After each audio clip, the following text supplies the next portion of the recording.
Good morning and welcome to the SitRep for today, which is the 2nd day of June 2022. Here we are.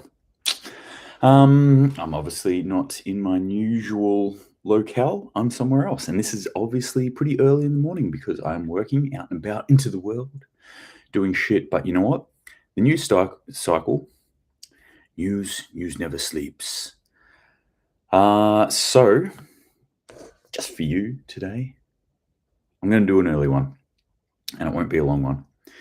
All right, let's jump on into it. As always, thank you very much if you're joining me or watching this afterwards. I really appreciate it. This is where I go through news stories that have piqued my interest in the last 24 hours and then talk about it from the perspective of preparation. There's also a few messages in here that I just want to give a shout out to certain people whom I talk to, usually through Instagram.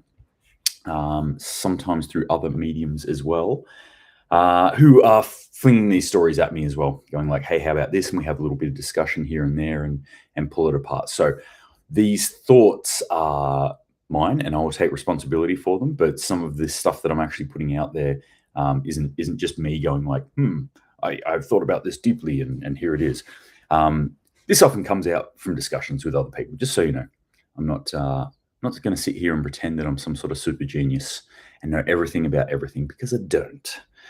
All right, let's jump into this thing this morning. Let's start with what's happening in the South Pacific. Where are we? South Pacific, we have, okay, I'll just start off with some sort of weather effects and things like that. Been a number of weather effects. Anyone who joined me yesterday would know that I missed out on a few days. So there's a huge flood in Brazil that I missed out on that caused a lot of havoc. I always like to bring weather effects and other natural disasters and things into the front of mind, because I think that's something that we really need to think about and plan for in the future, amongst many other things, obviously. 6.1 magnitude earthquake strikes China's Sichuan province. Reports that at least 3 people are injured.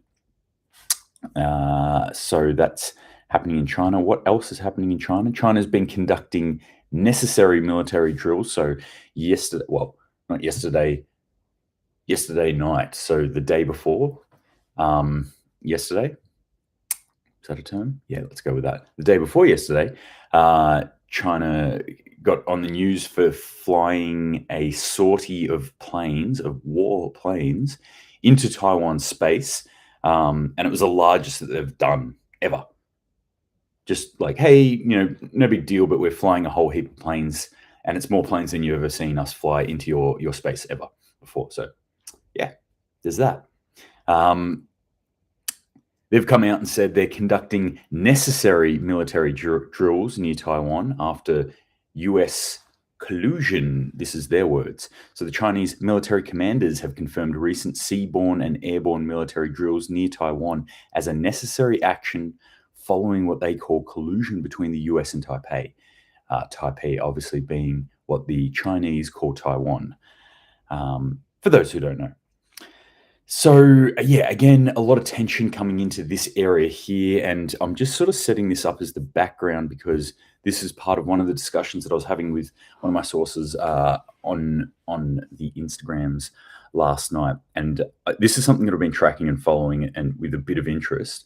They actually sent me a little map and a bit more information on it. So for those who don't know, the Chinese foreign minister has been visiting a lot of the South Pacific countries, the little island countries, which are to the north and the northeast of Australia, and kind of form a barrier to the Pacific as a whole for Australia. So, all these islands that are kind of sitting above us like this, the Chinese are going in and visiting them. Would this be a big deal any other time? Probably not. However, just with what we've just seen with the Chinese foreign minister going into the Solomon Islands and shaking hands and them going, yep, we've got some sort of pact going here, that really caught the Australian government off guard, the Australian military off guard. It caught the US off guard as well. So now everyone's a bit like, whoa, hang on. We knew China had a reach in the South Pacific Islands. We did not know that they had this deep of a reach, or I don't think people expected the ties to be that strong. So this story is basically going on about the economic exclusion zone around each country. Each country has an economic exclusion zone of 200 nautical miles, I'm pretty sure, which is like more normal miles. I can't remember what the ratio is. If anyone can remember, please feel free to chuck it up there. But yeah, about 200 nautical miles around each island. So you think a tiny little island can actually have a huge effect. So China's going along and trying to shore up some of these countries. Essentially what they're doing is creating a wall. They're creating a wall above Australia and severing Australia off from, I don't know, ease of movement from a place like the US, who, you know, we've been strengthening ties with. So from the dullard outside version that I'm looking at this, I'm going, we've been strengthening ties with the US. We've all been worried about China. China is now creating almost like a block in between us to make it difficult for aid to come to Australia. Australia now being seen as a pivotal, I don't want to say base, but point of contact for the alliance of the West in dealing with China. Another story on top of this, which I think came out of the Sydney Morning Herald, which I think is interesting, was actually, it was out of a Queensland newspaper. Some newspaper in Queensland, I don't know, the Redneck Daily or whatever you guys have up there. Apologies if you live up in Queensland. I don't think you're all rednecks. It was basically saying that Australia's role in any sort of conflict in this area is actually not to fight a war. It's more seen as a speed bump, I think. And I actually see that as quite realistic. Anyone who thinks like Australia's going to stand up to China, it's just like, no, you do not understand how much China actually has. If you think and you probably don't understand how little Australia has in the way of military force. If you think that we can actually like hold our own against someone like China, that's not feasible, not realistic. So what they're more describing us as a speed bump, where something that we can sort of slow China's expansion until the real guys get there, until the cavalry comes in the form of most likely the US and a conglomeration of other nations, probably British as well, coming in. So yeah, like we're starting to understand this picture now in the South China Sea area, in the Pacific area, in the South Pacific area, the extension of that area. That it's not just Taiwan. I'm hoping that I'm getting this across to people, that it's not just Taiwan and people just going, oh, well, if China takes Taiwan, what's the big deal? It's kind of a big deal. And what they're setting up at the moment is this severance of Australia. Not in the form of like a blockade or anything at this point, but it could lead there. What they're looking at is actually creating alliances throughout this area to make an economic exclusion zone. And maybe I could see this happening. This goes all the way, by the way, from Papua New Guinea all the way out to, I can't remember the name of the island. It's like Kifaru or Kiraru or something like that. Tiny little island, but it's way, way out there. So this is a huge part of the earth that this actually covers. And that starts all the way from the north point of Australia, from that pointy point part of Queensland, pretty much across. If we're blocking trade through this area, if we're thinking about economic exclusion zones, blocking trade through this area that funnels all trade now, there's no alternative but all trade to go through the South China Sea, which China claims as its own. And if all trade is going through there, then they're obviously going to go, yeah, give us money, or they're going to be able to hold that to ransom for the rest of the world, for anything moving through there. Again, like I always try and say here, how does that affect you in your daily life for the next week? It probably doesn't affect you at all. It doesn't make a difference. I'm just saying what we need to do is start to look at the bigger picture of what's going on here in the world and in this theater in particular, because this is heading somewhere where it will have an effect on your life as an Australian, as a New Zealander.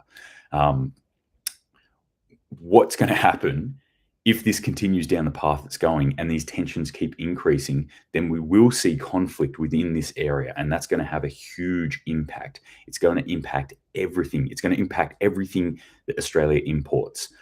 And then from a second or third order effect, everything that we have here is going to be affected as well. If we can't export, that's going to have effects as well. Those effects aren't necessarily negative to the individual. A lot of them will be. Some of them might not be. It's an unknown effect, though. That's what I'm looking at. I'm going, well, I don't know. I don't know what the price of oil will be in 2 years' time if conflict breaks out in this area. Anyway, that's a kind of a little micro snapshot of that very macro sort of problem. Again, this is something that I think we just need to keep our eye on, keep looking at, and go, all right, let's see how this is playing out and start to adapt, start to build in that adaptability into our lives, and think about how we as individuals should really be pushing towards more self-reliance in our lives, making sure that we're not dependent on outside systems. Myself, I'm waiting on a vehicle to come in, buying a new vehicle because it's actually cheaper than buying a used one at the moment. And like, there's no way I could get that vehicle if something was to kick off right now. It would just be not happening. So then I need to think about that. Okay, well, what do I need to do to my vehicle right now to keep it sustained for the next 2, 5, 10 years, whatever it's going to be. Anyway, that's just a weird example, but these are the things that I want you to start thinking about as a human being living in Australia and a forward-thinking, fully prepared human being who is self-reliant or moving towards it. All right, now enough about that South China crappy shit.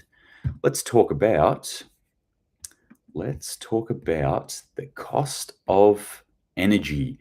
All right, we got some interesting stuff coming in here. The IEA, which stands for the International Energy Agency, the director of this particular organization, Fatih Birol, I believe it's pronounced, his name, has come out and said in a conference that the world faces a much bigger energy crisis than the one in the 1970s. I have talked about this 1970s fuel crisis before. That crisis, some people don't even know about it when I talk about it to them. Like, people should really study history more. And this is not even history. This is 50 years ago that this all happened. So it's not that far away.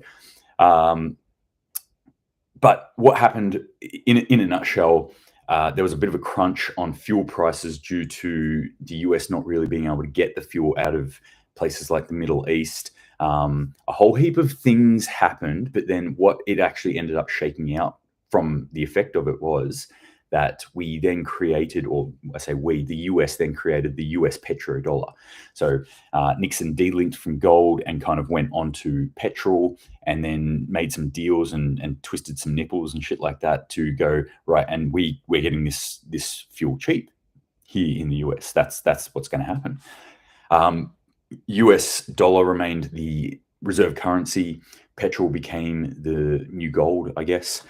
And that's the system we've essentially lived in for the last 50 years that we're watching break down right now. But that little thing that kicked that off was this awareness that fuel does more than move our cars around. So fuel prices started to go up, and it had all these huge effects rippling across nations. And it was more exemplified in the US than anywhere else, and probably more exemplified by truckers than anything else, where they went, hey, for us to fill a tank and drive whatever good it is to you, even this fuel to you, doesn't make sense, because we don't get enough money for that. These things that we're moving aren't worth enough. And then everyone went, oh shit, yeah, if that fuel hits a certain point, then it doesn't make sense for anyone to do it. They're going to be losing money by starting to ship things around. So then the whole system breaks down. And I have warned about this before as Australians, how reliant we are on trucks. We do not have a viable alternative system, because if the truck system goes down, can we use planes? Yeah, but do they still use petrochemicals? Yep. Can we use trains? Kind of, but not really. Our train network is really, really substandard by world standard, by developed world standard. Our train network is pathetic. So it's not very viable that we can do that. So if we don't have truckers on the road right now, as much as they do annoy me when I'm driving around them a lot of the time, but the honest truth is, if we don't have them, then we don't have anything in Australia. It's done. And what this guy here is saying is that the crisis that we're seeing on oil alone is bigger than it was in 1970. But let's add to that. He's saying it's not just oil. The reason it's bigger is that it is oil, and it's also gas, and it's also electricity. We're getting hit from all sides on the energy sector here. And at the very least, what this is going to do is drive up prices. Will this affect Australian prices? Well, apparently, yes. Here's a little story that's come out of the Sydney Morning Herald. Biggest energy crisis in 50 years, East Coast cold snap, which I'm currently feeling right now, although I'm in a heated room. I just went out into -2 to get my caffeine. Sweet, sweet caffeine. So this cold snap that we're feeling on the east coast of Australia right now is obviously getting a lot of people going, "Ooh, I'm a bit chilly. I'm going to turn up the thermostat." And that spikes prices a little bit. But it's actually going to cause bigger effects because that little spike with the inflation system that we're sitting in at the moment, or scenario that we're sitting in, is going to drive up gas prices a massive amount. So this is actually coming out of some Australian expert, Australian energy market expert, whose name I do not have, but they're looking at a spike in levels of gas more than 50 times normal levels. What this is going to do to the price is going to be pretty big. As end users, it may not be visible to us in the short term. It could be, I don't know, but this is going to hit big industry more, or a certain part of big industry. So a lot of big industry, when they buy stuff like this, or buy it in such bulk that they actually cap prices. They go, this is the price and that's all there is to it. So effects like this are not really felt by them. And this is probably 80-90% of the industry that uses gas. So there's going to be 10 to 20% that's like, whoa, we just buy it at whatever market price, we're fucked. They're going to get hammered. The trickle-on effect, though, will be to the end user eventually. I think we will feel this eventually. I mean, we could. I don't know what the company's going to do. We could feel it at the next bill if you buy gas. You might feel it at the next bill. You may not. But it is looking like a little bit of a problem. It is something that's happened faster in Australia. And this is another thing that I was discussing with one of the peeps that I talk with, is that like, I was like, what? I wasn't expecting these sort of stories to start trickling to Australia till probably, I would have said August, September, maybe even out towards November, end of the year sort of stuff. That's where I would have thought Australia's got enough padding in it. So to start seeing this stuff already in Australia, this is a concern for us. I think we really need to start thinking about this and our reliance on outside energy sources. Spirit Dancer asks, what about water prices? I have no idea. Water prices as in utility water, town water prices, to my knowledge, has not moved in Australia, or in the part of Australia that I'm in. If it has moved in any of the parts that you're in and you're watching this, please let me know. I want to know what's going on with water prices as well, but I don't think water prices is an issue yet in Australia, being that most of us is underwater. Like, I was driving along with my partner yesterday, and we were commenting like how full all the dams are. It's not that common in Australia to see like every dam everywhere overflowing, water across roads, little rivers or creeks in properties filled with water as well. So there's a lot of water around. Not that would necessarily affect water prices, but water prices are going to be water prices. So I don't know. I haven't seen any effect on water prices yet. I think that's probably the next big thing to come, but maybe in summer for Australia. But yes, reliance on outside fuel and energy. something I always talk about. Make sure that you have a little bit of stored up fuel if you have the ability to do it just for your personal vehicle. And make sure that you can power your home, your essentials, especially if you're somebody who requires certain electric things, i.e., you have medications that require refrigeration, then you should be investing right now in some sort of generator, in some sort of solar battery setup, solar generator, whatever power backup that you can get your hands on. Do it now. Don't wait. If things keep going the way they're going and we keep getting stories, what eventually will happen is people will start to freak out. They'll start to go, oh, shit, I need a generator. Every average Joe will go, oh, yep. This sort of stuff filters down to them eventually. And when the average Joe's cotton onto this shit, that's when we get panic buying. So my recommendation is, if you have been thinking about getting a generator or a solar setup or something like that, even just a small one, maybe go do it now. All right, two other little stories that have piqued my interest three other stories. First, US wheat crop hit by dry winter and then soggy spring, adding to global tightness. So North Dakota reports are coming out. They've had a really shitty season, apparently. And again, this is just adding to this bigger picture of food. The food system that we've had is reliant on a whole heap of extrinsic sort of shit to hold it up. It's people eating in the Middle East are reliant on how good the crop is in North Dakota, for example. So North Dakota people are reliant on things like the petrol coming out of Saudi Arabia for their ability to actually grow these sorts of things. And the fertilizer coming out of Russia, or not coming out of Russia anymore. So, these sorts of things, we're starting to see the breakdown of this entire system. When was this system not like it was? And again, this magic number keeps coming up. This 1970s keeps coming into my head over the last couple of days. I'm like, man, worst we've had since 1970. This happening since 1970. Oh, gold dealing 1970. I'm like, what's going to happen if we actually go back to the system we had pre-1970? If we were like 1965 or even 1970 itself? Well, we had half the human beings that we had on the face of the planet at that point. 50 years ago, we had half our population. So if this system breaks down and we can't get it up and running again, then I think we could probably likely see somewhere in the order of 50% of the human beings that we have now disappearing. I personally don't want to be one of those ones that gets Thanos snapped out of here. So that's why I'm preparing for a future that might be more scarce than the one we have. It might be, it might not be too. I don't want to put the like fear into you. I'm just saying, like, if we plan and we think and we start building our lives around that model of like, how did my grandparents live? Or for me, how did my parents live? What sort of things did they do that wasn't totally reliant on the system? How did they live pre-1970?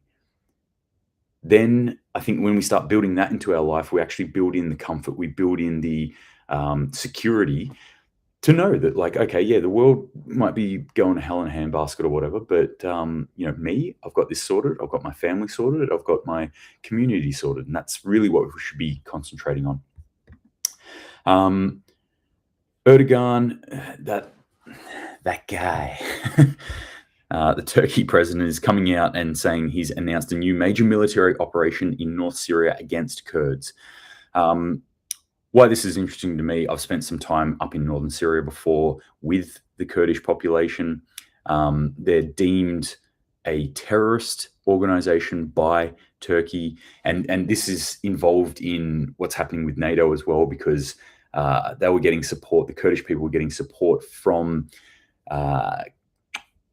Sweden and from Finland. And now Finland, Sweden want to join NATO, and Turkey's going, no, stop supporting those guys. And now, a couple of days later, he comes out and says, hey, we're actually going into northern Syria on military operations against these people. When I was there a couple of years ago, they were building trenches, and they were like, Turkey's coming, Turkey's coming. I'm like, what are you talking about, Turkey's coming? Turkey has nothing to do with you. Like, why would Turkey attack you?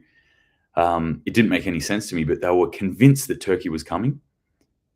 And turns out they were right. Turkey does want to well, Erdogan in particular, I'm not saying every Turk wants to, but Erdogan in particular wants to, I don't know how any other way to put it from my perspective, but cause genocide to the Kurdish people in this area. So, this is something that concerns me. Again, I say this sort of stuff to you guys to show you that there's more happening in the world than just Ukraine. There's also more happening in the world than Ukraine and what's happening in China and Taiwan. There are a number of conflicts right now, and I'm not even reporting on what's going on in Iran at the moment with Israel and Iran, but there's a whole heap of other things as well that are going on in the world. A lot of stuff is happening in the world. We don't necessarily need to worry about it. I like to look at these sorts of things, but at the end of the day, we just need to think about, okay, what can we do as individuals in our lives to better prepare ourselves, to make ourselves more self-reliant. All right, last story that I'm going to talk about, because I found this, I will file this story. It's sort of an amusing one to me, at least. Amusing and painful. I'm going to file this one under my what the fuck file. Diabetes medication in shortage after TikTokers promote it for weight loss. I'm just going to let that sink in for a second. We've got TikTok influencers who are promoting a diabetes medication for weight loss. And now so many people have gone out and done a run on this diabetes medication. The actual diabetics can't get it. So where is this happening? What country? What weird fucking country is this happening in? This is happening in the great nation of Australia. Yeah. Australians with type 2 diabetes are being left out without essential medicine as a new TikTok trend promotes off-label usage of, I'm not even going to say what it is, as a miracle weight loss solution.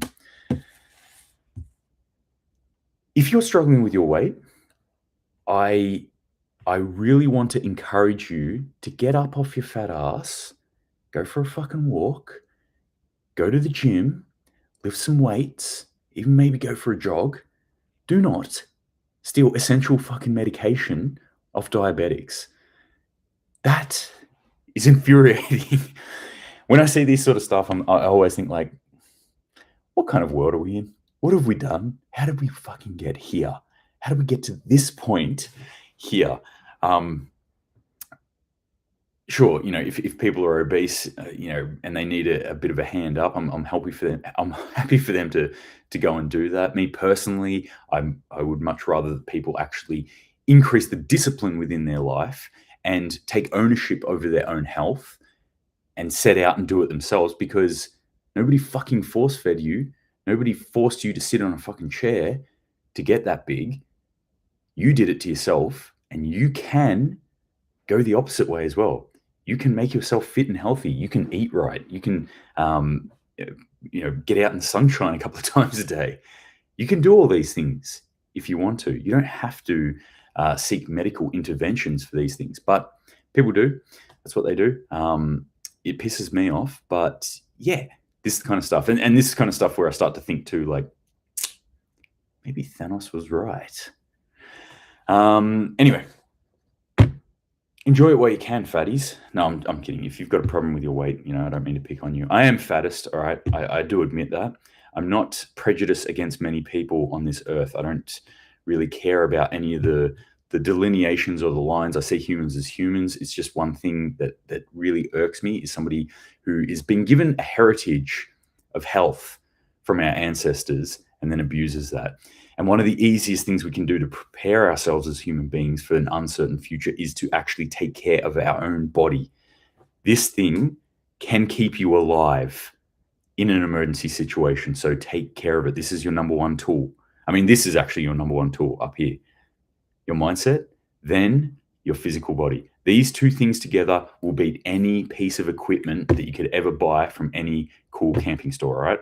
So whatever grab bag, whatever you've got in it, that might be the coolest shit ever. But if you're not using this and you can't use this, then it's useless. That's what I'm going to leave you off with today. Man, was I bitter because it's early this morning? I don't know. Let me know in the comments. Anyway, stay safe out there, guys. Keep prepping as always. The world is a beautiful, wonderful place. Even though it's cold, get out there, get some cold exposure. Use it while it's here. It's beautiful. I love it. I love the cold. Get out there, move your bodies today. Lift some heavy stuff if you can. But apart from that, keep safe and Semper Paratus.